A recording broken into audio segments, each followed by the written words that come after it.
해맑게 뛰어노는 아이들의 웃음소리로 가득했던 평화로운 마을. 하지만 이 웃음소리는 그리 오래가지 못했다. 갑자기 가려움과 두통을 호소하는 사람들이 늘었고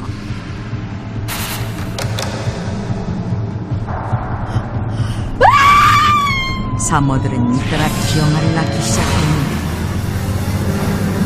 도대체 이 마을에는 무슨 일이 일어나는 것일까?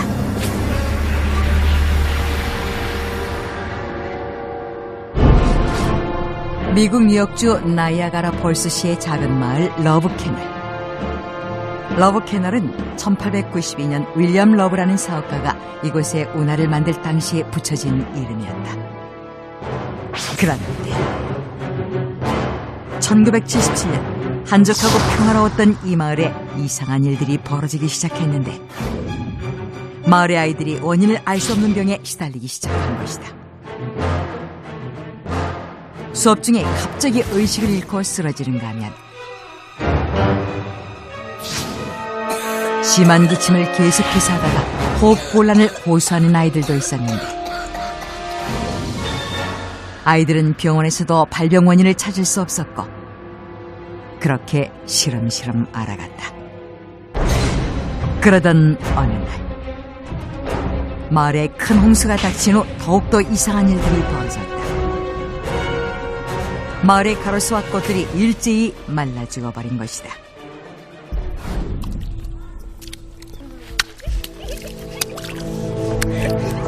Amazing, isn't it?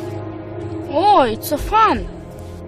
뿐만 아니라 마을 이곳저곳에 크고 작은 물웅덩이들이 파였고 그 물웅덩이에 돌을 던지며 놀던 아이들은 신기한 광경을 목격하게 되었는데 돌멩이가 웅덩이 속의 물에 닿자마자 녹아버린 것이었다. 아이들은 그 모습이 재미있다는 듯 계속해서 물웅덩이에 돌을 던지며 놀았지만 그 모습을 바라보는 어른들의 마음은 불안해져만 갔다.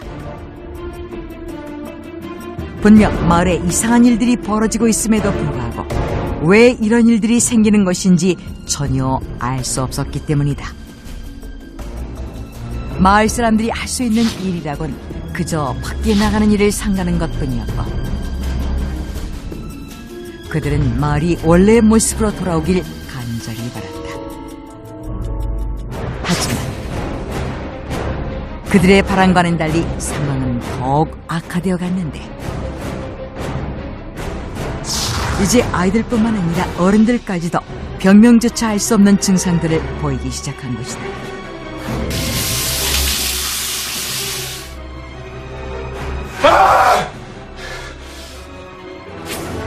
헛것이 보이는가 하면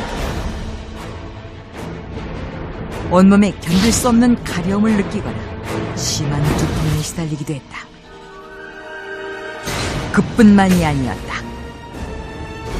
이 지역 여성들의 유산율은 다른 지역의 4배나 될 정도로 높았고 태어난 아기들조차도 10명에 6명꼴로 신체적 기형을 가지고 태어났는데 한적하고 평화로웠던 마을은 순식간에 죽음의 도시로 변했다.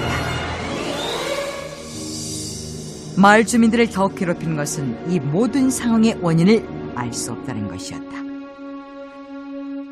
결국 그들은 나이아가라 폴스시에 도움을 요청하기로 결정했고 그에 따라 시 관계자들이 러브캐널 마을을 조사하기 시작했다.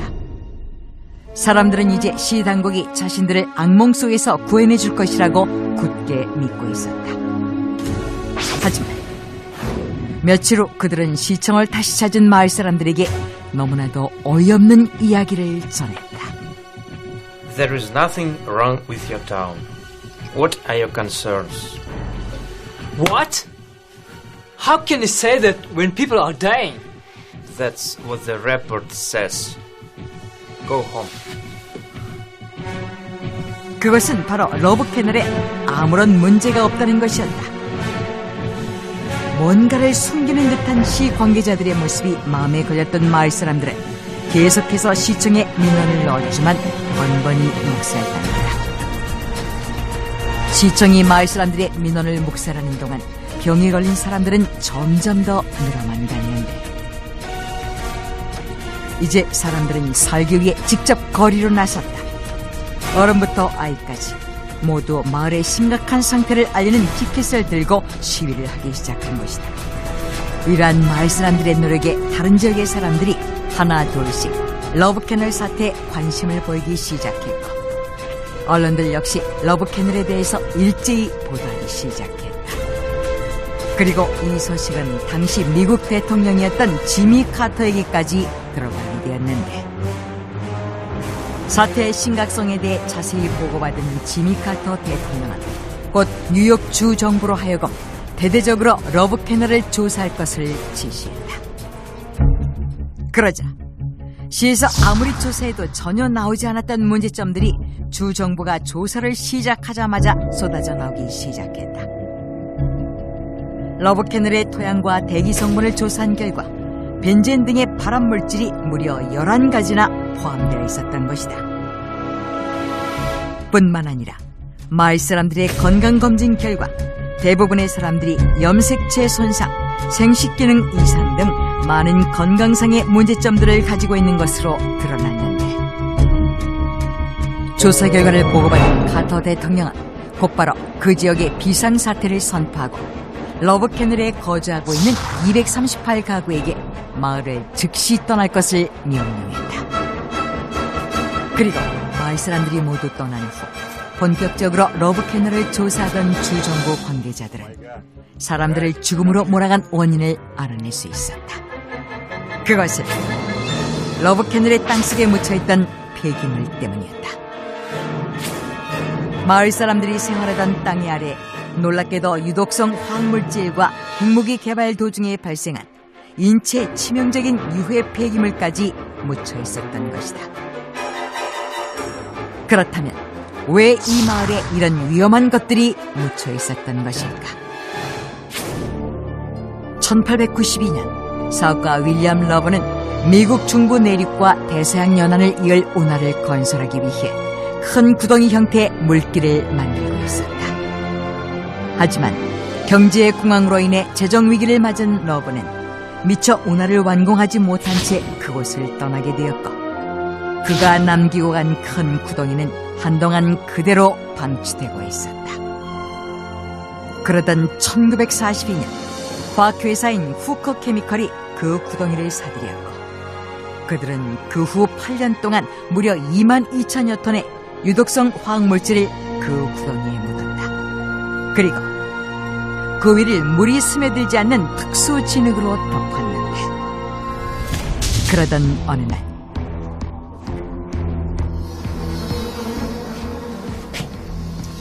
How about selling the Love Canal to our city? What?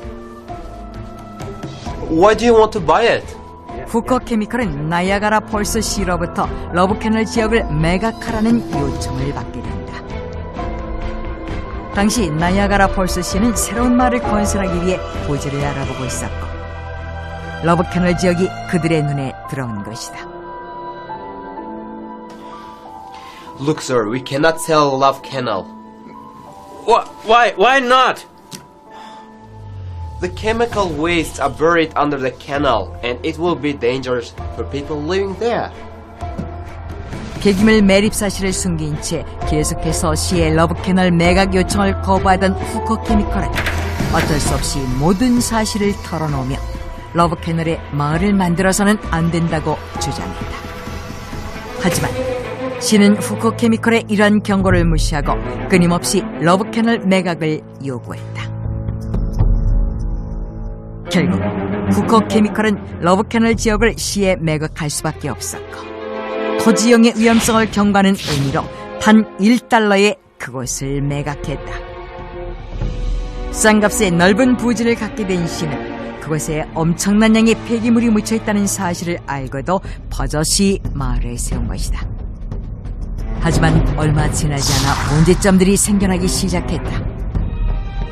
아스토를 건설하는 과정에서 폐기물을 덮어놨던 특수 진흙층이 파괴되어 그 여파로 폐기물들이 점차 지상으로 모습을 드러내기 시작했다.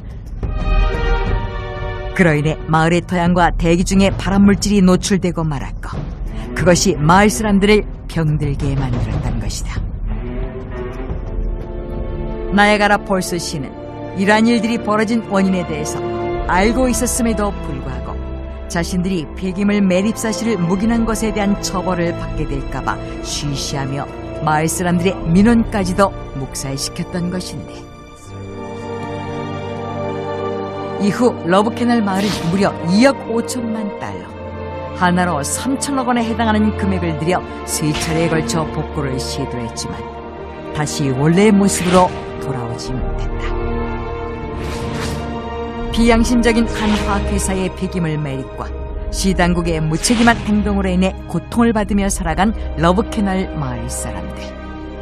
그들은 그곳을 벗어났음에도 불구하고 여전히 후유증에 시달리고 있으며 러브캐널 마을은 영원히 회복될 수 없는 죽음의 도시가 되어버리고 말았다.